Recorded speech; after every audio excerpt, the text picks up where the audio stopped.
Putri Diana dan Pangeran Charles resmi menikah pada tahun 1981.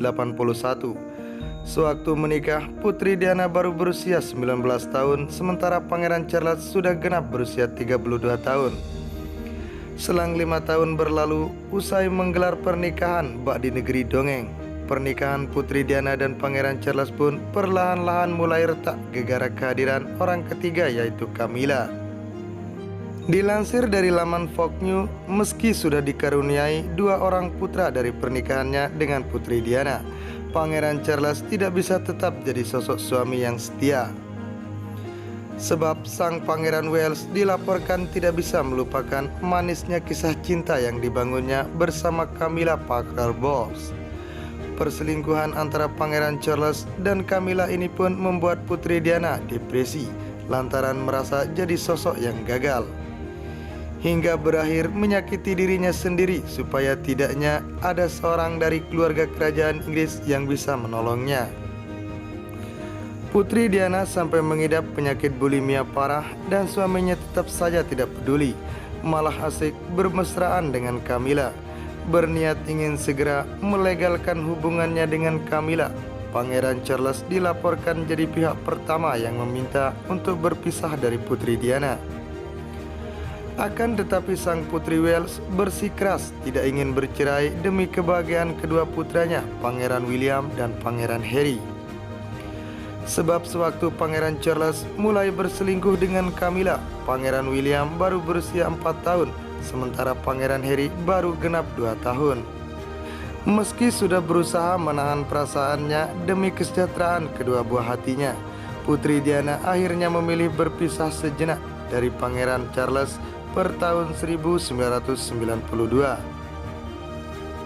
Kemudian pada tahun 1995, Putri Diana diduga dijebak dengan isu selingkuhan lain yang dimiliki Pangeran Charles, dan akhirnya bersedia untuk melakukan wawancara eksklusif dengan Martin Bashir dalam acara Panorama. Wawancara yang dianggap menjelek-jelekkan kerajaan Inggris itu pun menjadi salah satu pemicu mengapa pernikahan Putri Diana dan Pangeran Charles harus berakhir dengan perceraian. Sementara alasan utama dibalik perceraian pada tahun 1996 antara Putri Diana dan Pangeran Charles diduga kuat karena adanya campur tangan Ratu Elizabeth II. Selama masih membina rumah tangga dengan sang Pangeran Wales, Putri Diana dikabarkan tidak pernah akur dengan ibu mertuanya, Ratu Elizabeth II.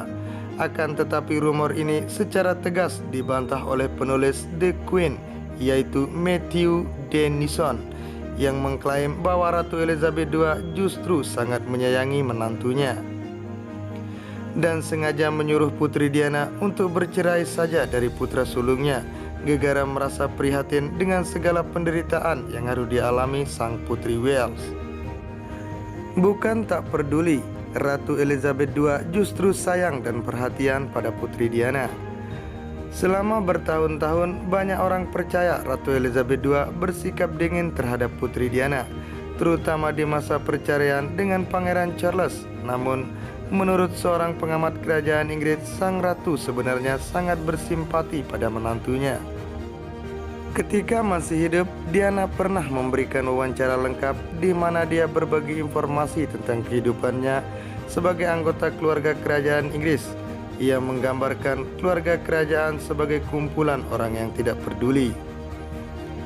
Dalam wawancara dengan Panorama BBC, Diana mengaku mengalami depresi pasca melahirkan, namun keluarga kerajaan hanya melabelinya sebagai tidak stabil dan tidak seimbang secara mental.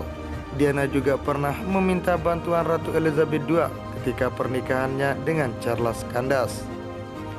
Tetapi permintaan itu ditanggapi dingin. Saya pergi ke wanita paling tinggi dan berkata, "Saya tidak tahu apa yang harus saya lakukan," tutur Diana. Dia berkata, "Saya tidak tahu apa yang harus Anda lakukan. dan hanya itu adalah pertolongannya. Karena wawancara tersebut, publik yakin bahwa Ratu Elizabeth II tidak peduli dengan masalah yang dihadapi Diana. Namun menurut pengamat Matthew Denison, Ratu sebenarnya bersimpati dengan Diana dan memiliki kasih sayang.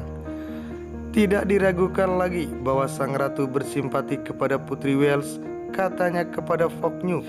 Tapi Anda tahu, orang tidak membahas kesehatan mental seperti yang kita lakukan hari ini. Dan pengetahuan orang-orang tentang itu dulunya sangat kurang. Dan tentu saja sang ratu sebagai generasi yang lebih tua dari Diana memiliki pendidikan yang sangat kuno. Dia mendapatkan pendidikan akhir abad ke-19. Tentu saja tidak membicarakan hal-hal itu, sambungnya.